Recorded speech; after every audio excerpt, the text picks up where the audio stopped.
Thank you for tuning in to our very first KSU Gold. This show is being brought to you by KSU's College of Agriculture, Food Science, and Sustainable Systems, and is in partnership with the Frankfurt Kiwanis Club. My name is Lindsay McGaha. I'm a media manager at Kentucky State University, and, well, I'm your host. And on this show, we're giving our viewers a peek into our faculty, staff, and students that are working very hard every day to continue our legacy of achievement at Kentucky State University. With that being said, let's welcome our first guest, Dr. Christopher Grimes. It's good to be here. Thank you. Welcome to the show. Thank you. Good. It's good to be here. Well, your title is you're a state specialist for nutrition and nutrition education. That's correct. What does that mean? It's a mouthful. Tell us a little bit about what you do. Absolutely. Well, my job basically entails operating, directing, providing leadership for nutrition education programs across the state of Kentucky. In some select counties, we have some very specific programs.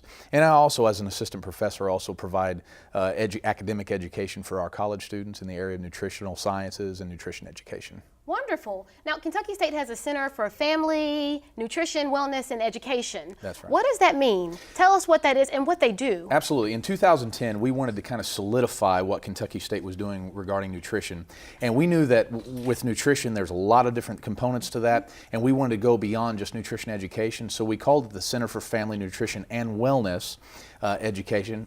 And the reason is because we wanted to make sure that nutrition, fitness, health, and just general wellness was a part of our programming. Wow, so keep everyone, it's the total package, Absolutely. I guess you can say. So we've heard a lot about the FIRST program, and that's something that Kentucky State offers. And I know that that encompasses a lot of exercise as well. Tell us a little bit about the FIRST program and how it's beneficial to not only staff and faculty on campus, but also people in the community. Absolutely. The KSU FIRST program was started with the idea is that if Kentucky State University is going to be a leader in nutrition and fitness and health, that we need to start at KSU first. And so we have a program that the main emphasis is a newly created gym for faculty, staff, and students to improve their physical fitness, their physical activity level, those sorts of things. However, we do nutrition programs, we do yoga programs for our faculty and staff and students, and many of these programs actually do go outside the walls of KSU, and we'll go around to different community partners and we'll teach nutrition programming and fitness programming and things like that just to keep our community healthy. Wonderful. Now, if a community member were to attend any of these events, what are some of the things that they would see? Many things. One of the main emphasis that we do is we teach basic nutrition and healthy cooking. And so we teach individuals, number one, what to put in their grocery cart when they go to the store, how to prepare that food when they get home, how to save that food if they cook more than they need for one day, how to save it in a healthy way, in a safe way. If they came to one of our programs, they might learn very simple ways of working out at their own home that costs very little money and it doesn't require a lot of resources and things of that nature. Wonderful. Well, our audience, our viewing audience, is in for a treat today because Dr. Grimes is actually going to be working out in the KSU FIRST gym. Yep. So we're going to head on over there and look at some exercises for people of all age groups. Absolutely, absolutely. We're in the KSU FIRST gym with Dr. Grimes, and we're talking about exercise. All right. Super exciting. So one of the things that I think people are so concerned with is whether or not they have to have a gym membership to stay in shape. Absolutely. Do they? No, they don't. No, they don't. Many individuals, when they think about physical fitness and staying active and stuff, they're really turned off by this idea that fitness may cost too much or it takes too much time or they have to leave their house. And the truth is, one of the things that we do through our KSU programs, the KSU FIRST program, is to try to educate folks that there are very simple things that you can do right there in your house with very little equipment that can improve your physical activity and physical stamina and all those sorts of things to keep you healthy. Well, all right. Well, show us some exercises. All right, fantastic. I'm going to have my buddy Philip come in here real quick. Yeah. And the first thing that we want to make sure of, Lindsay, that everybody knows is that before you ever start a physical fitness regimen, that you first of all check with a doctor and make sure that you have any of those types of things. If you have any health issues or something like that, you take care of those first, and just to make sure that you stay healthy through those. Yes, through that these sounds exercises. very important. So the first thing we want to make sure of, now this is after you've stretched and everything else, we want to make sure that we stretch our legs out and stuff like that. But we're just going to start from our feet and go straight up our body here. So as we start out, Philip is going to do the weighted exercises, and I'm going to kind of do the alternative exercise that you might choose. And so the first thing we're going to do is very simple, is that we're just going to start lifting our feet here real quick. So Philip, if you can do it with me, just kind of hold those right there and just lift your feet. All right, we're just kind of getting active right now. All right, and we're going to work on our legs. All right, so this is more of a resistance exercise. So the first thing we're going to do is we're going to just step up on the step, and we're just going to step down. It's real simple. Now, if you don't have weights, you don't have to do that. If you don't have one of these steps, you don't need a step. If you got stairs in your house, you can use that. You can actually just use a step stool that you can get at any department store for $5 or $6. And what you're going to do is just regularly just take a step up on the block, step back down, and then alternate your legs as you come up. So what we're doing is we're just getting our feet active, or getting our legs active right now, the muscles in our legs. We're going to step back up. Now, I have a question for you. Yeah. So let's say that you have someone that's older. Absolutely. That may have knee problems or Absolutely. hip problems, and stepping up on a step may not be the easiest thing for them. Is there an alternative that they can do to a step? Absolutely. Just standing in place and just lifting their legs up is gonna, just getting the body moving is a helpful way of just getting physically active. And so the idea is just to stay moving, and as your body builds up strength, as it builds up tolerance for that, then you can begin advancing in the stage where we're, like, for instance, like where we're taking steps, where you're adding weights. You may never even move to a weighted exercise. You may always just use these more cardio, these body weight type exercises like we're showing here. But if you can move to weights and increase the resistance, then that's even going to improve it. All right, well, let's start with upper body. All right, fantastic. Well, what we want to do, Philip, I'm going to hand you one of these stretch bands right here. Most individuals look at stretch bands or look at upper body exercises and think that they have to have dumbbells or these elaborate machines to be able to do upper body, and you don't. These are stretch bands. You can get these between $10 and $20 at a department store, and you can do so many different exercises with them. One of the things that we're going to do, we're just going to work our arms right now, so we're just going to take a step on the tube, and what we're going to do are just bicep curls right now. And so we're just lifting these up just like that. And you would do about 3 sets of 10 just to get your arms worked out. Like that. And you could do the same thing. If I could ask Philip to pick up the dumbbells real quick. And I'll take your... There we go. And you can see that we're doing the same exact thing. I guess I'll try it out with you. How about that? That'll work great. All right. Now I have a question for you. Now, is this building muscle or... It is. It's more strengthening muscle, and so building muscle, it depends on not just the exercise that you're doing, but also your diet and how much protein you're eating and things of that nature. And so, excuse me, most people are not going to become bodybuilders doing these types of exercises, but that's not our goal. Our goal is just to stay healthy. And so we're doing this. As you notice that the stretch band becomes easier to lift, you can actually increase the tension by taking both feet and stepping on them. And so as opposed to where you want to build tension with dumbbells where you'd have to get heavier dumbbells, with this you just increase the tension by shortening the tubes by stepping on them. So this is one exercise. That would be a bicep curl. The next thing that we can do is a push press, and so this is going to work more of our shoulders where we bring it up.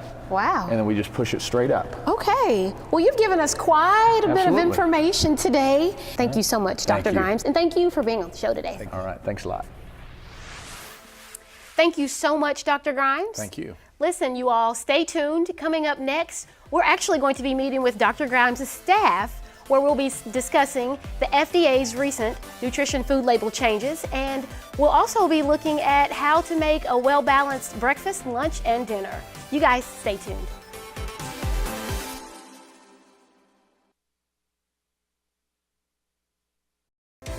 Kentucky State is a great school to attend, especially because of the small class sizes. You get that one-on-one experience with your teachers, your mentors. I've really enjoyed being here at Kentucky State University, working and studying with the professors and students here who are very knowledgeable, very engaging, and very helpful. You're able to actually talk to the professors. They're really caring and understanding and want to see you succeed. You also get in the field earlier. As a freshman, you're able to go out to the farms, you're able to do research projects. After my undergrad degree in agriculture, I was looking forward to continue my studies. I was really interested in Kentucky State University and I love the research programs here. Kentucky State has prepared me for a career in agriculture because you get the experience of being able to do different research projects. You get to actually collect and analyze your data. So it was a perfect fit, and really, really excited to be working in this field.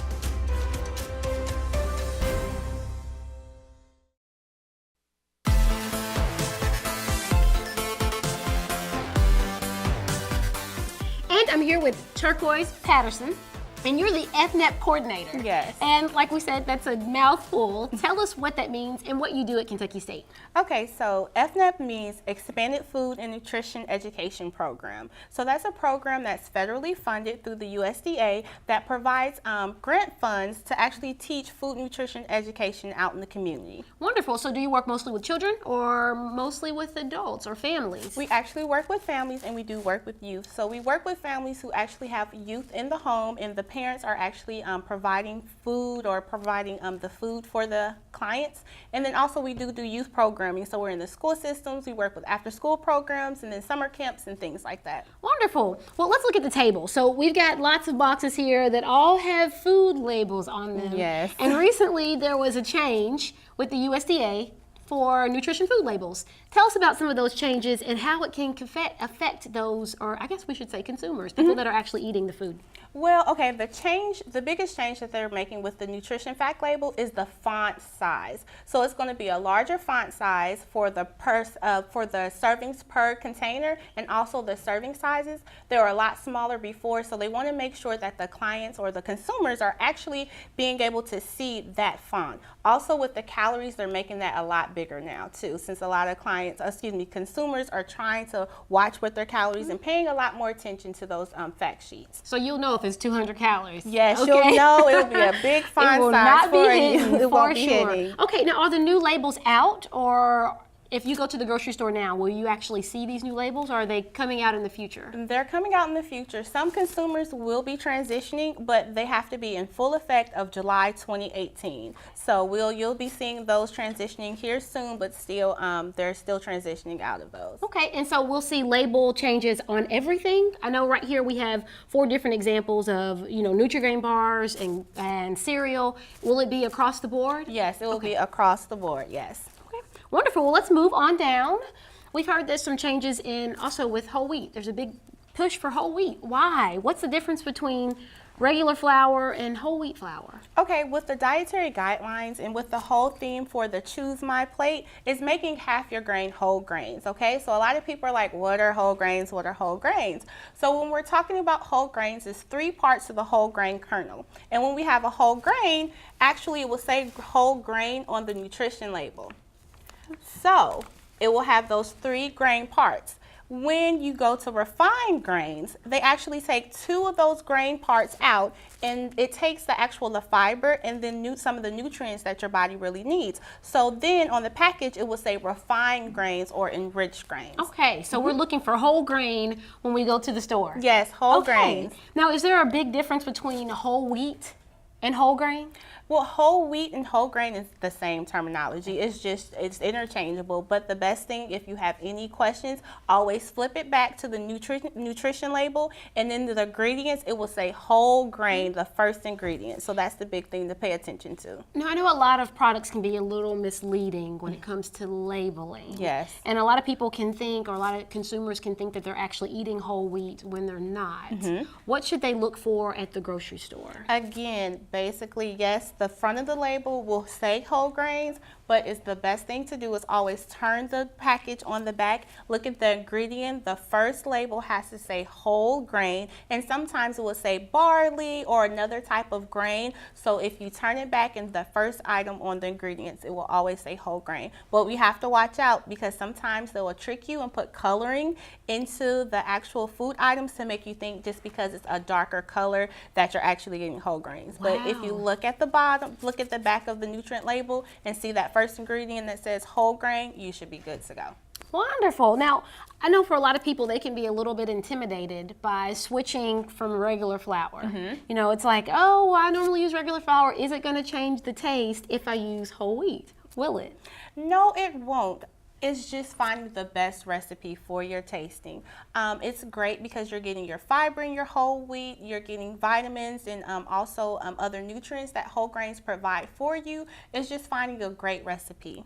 Okay, well, speaking of recipes, let's move on down. We've got a little secret for a little surprise for our viewers today, because we are going to be making whole wheat pancakes. Yes, yay, for breakfast. I love pancakes. So tell us what we have here and where do we start? Okay, so we start with actually 1.5 cups of whole wheat, and we have sugar, we have eggs. So we'll actually just go ahead and move this all around. All right. So this is sugar. You can help me out. Okay, sure. We have baking soda. This is baking soda. powder. How much baking powder did you put in Baking here? powder is a 1/2 teaspoon, and there's also baking soda, which is a teaspoon. Also, we have 3 tablespoons of sugar, and that's 3 tablespoons of actual canola oil. Does it matter what type of oil you use? Canola oil is just a little bit better. For you, you can use also different oils, but it just depends. I'm following this particular recipe, so this is just the canola oil is a little bit better for you. We also have an egg. One egg. You let me crack it? Yes, go ahead. Uh-oh. Putting my cooking skills. Awesome. All right. We have 3/4 cups of water, and you can just pour them in. And normally when we're making baked items, we will actually just use, we'll actually put the wet ingredients with the dry ones, but for TV time's sake, we're just putting it all together. And we'll just go ahead and mix. Now, how many, if we follow this recipe, how many servings will you get here? You will actually get 7 servings, so it makes 14 pancakes, and a serving will be 2 servings per recipe. So So you have enough to feed a small soccer team? yes, you definitely do. And I've tried this recipe at home with my son, and he loves it. So you mix it up, and then ta-da! we have a whole wheat pancake. We have a whole wheat pancake. Here we go, made for TV. Yes. It's already ready. Now, here's the deal. These pancakes look small. Like if we were to go out to a restaurant that sold breakfast food, these pancakes look a little smaller than what you see there. Now, and this is considered a serving size? This is considered, yes. So for the recipe, it makes 14 servings, but for the serving, it will actually be 2 of these pancakes. So a serving will look like 2. So this will be considered a serving. Normally, like you said, when you go out to eat, the pancakes will be basically the size of the plate. That's more than the actual serving that's suggested for you. And then you'll get 3 of them. Yes, you'll right? get 3 That's quite a bit. or 4. Yes. Well, if you notice, they look like they're kind of close to the palm of your hand, Yes. maybe a little bigger than that. Now, if someone were to cook this, to cook pancakes, how do we make this a balanced meal? To make it a balanced meal, of course, the best thing is fresh fruit. So we have some fresh fruit here. Ta-da! Strawberries. Yes, you can actually, here's a spoon, or you can sprinkle some on. Sure. And then with this recipe, that's a great substitute for actual syrup. We're going to use yogurt. Okay, did I do that well? Yes, you did that It's not perfect. very pretty. I That's tried perfect. though, right? All right. And so we And have then we can just keep this here? All right. Yes. Sounds good. Well, thank you so much, Turquoise, for being on. I'm sure our viewers have learned so much from you. Listen, you all stay tuned. When we come back, we'll be looking at how to make the perfect breakfast, lunch, and dinner. All right. You all stay tuned.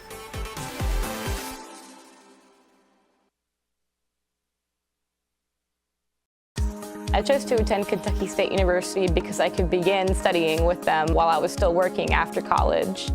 Working at the aquaculture lab at Kentucky State University is a lot like the environment that you're going to encounter in an aquaculture research lab. This is a place where you come to become a scientist, to get the training, to meet the peers who are going to be your contemporaries throughout your career, and to really learn to take joy in your work as well as pride. And I'm grateful to have been a part of that here at Kentucky State University.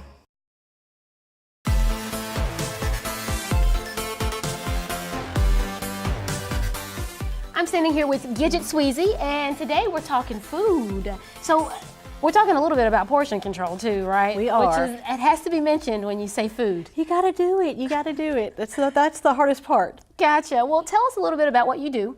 Your title is that you're a SNAP educator, coordinator. That is correct. But many people don't know what SNAP is. So SNAP in itself is the Supplemental Nutrition Assistance Program, and that's sponsored by the USDA. It used to be called the Food Stamp Program, but SNAP Ed is an educational component to that. So we go out into different counties. We're working in 5 counties right now in Kentucky to do nutritional education. So we teach folks how to eat better, how to shop better, and just basically how to stretch their food dollar and feed their family a little healthier. And how, yes, that sounds good. Well, one of the things that I know you all also do is a summer food program, Yes. which works with young children and making sure that they are healthy. Yes. Even throughout, I guess, throughout the year. So tell us a little bit about that program and when it started. Summer food, the food summer program basically just says food that's in when school is out. So usually our first serving day is on the first day that school is out for the summer. So we kind of just wait around and see how snow days fall out. So this year we're starting a little early, and we will be feeding in Henry County, Franklin County, and Owen County at a few stops pretty much until the first day of school again. So we might not do like holidays, so the 4th of July is the day that we miss. But other than that, we're going to do breakfast and lunch in those counties. Wow, that's good. Yeah, we're really excited. That's good. So, and you take them to certain school system or certain schools? Is it the middle school, the high school? Actually, it's just drop locations. So we partner with a couple of churches. We partner with, for instance, Henry County Library. And then sometimes you just stop wherever there's a need. So we also have a stop at like a housing project so that those kids aren't in danger trying to get out on the street. We try to just take the food to them. Wow, that sounds good. Yeah. We mentioned this before, that portion size is a big thing with food, and serving size as well. Correct. And a lot of people don't know how to identify serving sizes in everyday things. Right. Whether it's their plate that they get at a restaurant, maybe a hamburger, or maybe it's even a Pepsi. Yeah, our Cokes are a hard one these days, and I think Turquoise touched earlier on labels. And so one of the things that has changed in a label is if you buy a 20-ounce Pepsi, it is going to say 1 serving because they want you to know what exactly you're getting when you drink this whole Coke, because we're not going to drink a half a Coke. When we buy this, we're going to drink the whole thing. So what you have here is actually a serving. Whenever we talk about a serving, an 8-ounce serving of Pepsi is a serving. Then you could go all the way up to the 20-ounce, which is 2.5 servings. So you go from 69 grams of sugar in this one down to, what do we've got here, 26. So, you know, that's 40 grams of sugar difference between these two. And if you don't know that the 8 ounces is a serving, and we don't change the label and pay attention to how they've got it marketed now, then it's easy to overdo that. That's true. We talk about hidden calories. That's totally hidden. That's an extra, what, 150 calories on there? 250 calories in this guy and 100 in this guy. So if you are going to give your kids Cokes, I say try this. Sometimes they're on sale at Kroger and other places, but that gives them a treat, but it doesn't get us hooked on that being our main source of drink for the day. Well, one of the reasons that we're talking today, like I said, is about portion control. But how do I identify what's a portion if I'm out at the grocery store or if I'm out at a restaurant? Right. What are some simple ways that we can kind of look at, you know, kind of narrowing down what's a cup, maybe what's a teaspoon or a tablespoon? When you go out to teach folks and you're like, oh, what you need is 3 cups a day, that's really hard to visualize unless you've got your measuring cup there, and we don't carry our measuring cup with us to the restaurant. So what you can a lot of times do is use your hand. So the palm of your hand is typically a 3-ounce serving of protein, which is a serving. You could also do the tip of your thumb, which is like a 2-ounce piece of cheese, which is a serving. You can do your fist, which is like a cup. So, you know, a cup of milk, something like that would be coming this direction. And if you were talking not just liquid, but if you were talking food, a cup is typically 1 serving. Is that right? Well, sometimes. Okay. Sometimes not. Sometimes it's a half a cup. So like with vegetables, we say we need for a standard diet of 2,000 calories, we need 2.5 cups a day, but a half a cup is a serving. So you've got, you know, you can balance that out through your plate all day long. Same thing with your milk. You know, 8 ounces is a serving. So not necessarily a cup, but you need 3 cups a day. Wow, well that brings me to a question then. So Yes. we've got, you know, 1 cup as being a serving. How would you measure, say, a banana? So a banana, actually with a banana, it's a half a banana is a serving. Wow. But when we talk about fruit, a lot of times we talk about a tennis ball is a nice comparison because a lot of our fruit is round. So like with our grapefruit, that's going to be probably a little more if you had the whole thing. But an apple, a plum, you could use the tennis ball as a good reference for that. All right, so we're going to move on to the portion that I think a lot of viewers would like to see is how to make an actual healthy, nutritious meal. And we'll start first with the breakfast. So with breakfast, you need 3 components for your healthy breakfast, and you need a grain, and you need a fruit, and a dairy, or you can trade off the dairy for a protein, which is what we've done here. But let's say that you didn't want to have this, or this is too much. Take out the egg and just use milk in your oatmeal, and so that would get you your serving of milk and dairy with that also. And this is a well-balanced meal. Yes, Okay. yes, this is a great idea because this spreads your eating out all day long so that you feel fuller longer by having your fiber spread out as well. Can you substitute the fruit for like raisins inside of your oatmeal? You could. Okay. Let's So, move on to lunch. If we move on to lunch, then here we've got our yogurt. Again, you could substitute any milk with that, but you've got your 3-ounce portion of a protein, you've got your whole grain bread, and then you've got your portion of your sweet potatoes and strawberries in this case. This looks so small. You know, Most sweet potatoes, even at the store, is sweet potatoes are huge. Right? Again, even nature deceives us because the whole sweet potato is not a serving. That's for sure. All right, and this is dinner. This is your dinner, so again, another 3-ounce serving of protein. An adult on a 2,000 calorie diet, it actually only calls for 5.5 ounces, but we as Americans tend to think that we have to have a big protein at every dinner, but 3 ounces is really all that it's called Wow, for. that's really small. Yeah. Can you substitute your milk out for cheese? You can, Okay. absolutely. Good. Okay, I'm not a big milk drinker. Yeah, And what you about? can also do soy milk too if you didn't like regular milk. Okay. And lastly, we have our snack. So this is a kid's portion plate, and you can see the different size of this based on the adult plate. We don't want to overfeed our kids. A typical kid, 4 to 8 really only needs like a 1,200 calorie plate. But this is a good snack for them too. So Nature's fruit is really a great snack. It comes ready made. They can get it out of the fridge themselves, and then everybody likes cheese. Well, you've given us so much information. Thanks. Thank you so much, Thank you. Gidget Sweezy, for being on the table, on the show. I appreciate it. We're on the table too. I know, right? Hey, there you go. Listen, you all make sure that you tune in to KSU Gold every Monday at 8 o'clock. It's been a pleasure, and until next time.